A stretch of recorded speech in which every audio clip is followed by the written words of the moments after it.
কারণ জোনাকিদের বাড়ি যে মালকিন বা সেইটা যার হাত দিয়ে আর কি ট্রান্সফার হবে বা যার সইটা মেন, সে হচ্ছে পেখম। মানে ছোটবেলার পেখম এখন বড় হয়ে গেছে, তো সে একটা উত্তর খুঁজছে। তো সে পুষ্কিনকে বলে যে আমি আমি একটা প্রশ্ন খুঁজছি, সেই প্রশ্নটা খুঁজে পেলে তার উত্তরটাও আমার চাই। তো আপনার দায়িত্ব সেই প্রশ্নটাও খুঁজে বার করা, প্রশ্নটা খুঁজে পেলে সেই উত্তরটাও খুঁজে বার করা। পুষ্কিন বলছে এটা আবার কি কথা, প্রশ্নই জানি না তো উত্তর কি।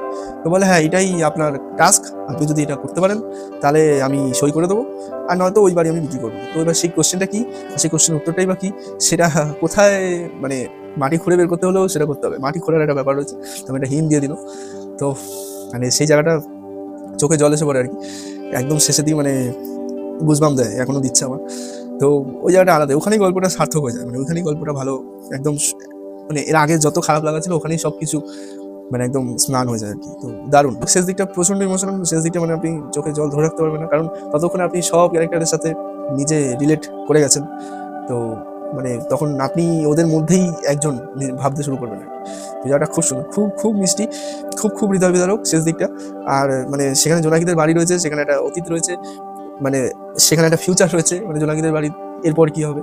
আর সব থেকে বড় কথা, একটা মানুষ তার কিছু ছেড়ে যাওয়া পাস্ট, বা একটা মানুষ কি করে হঠাৎ করে গায়েব হয়ে গেল, বা গায়েব হয়ে সে আদতে কোথায় গেছিল, তার অন্তিম পরিণতি কি হয়েছিল, সেই উত্তর খুঁজে পাওয়া যাবে। তো মানে শেষ দিকটা পড়লে আপনি জাস্ট কিছুক্ষণ থম মেরে বসে থাকবেন।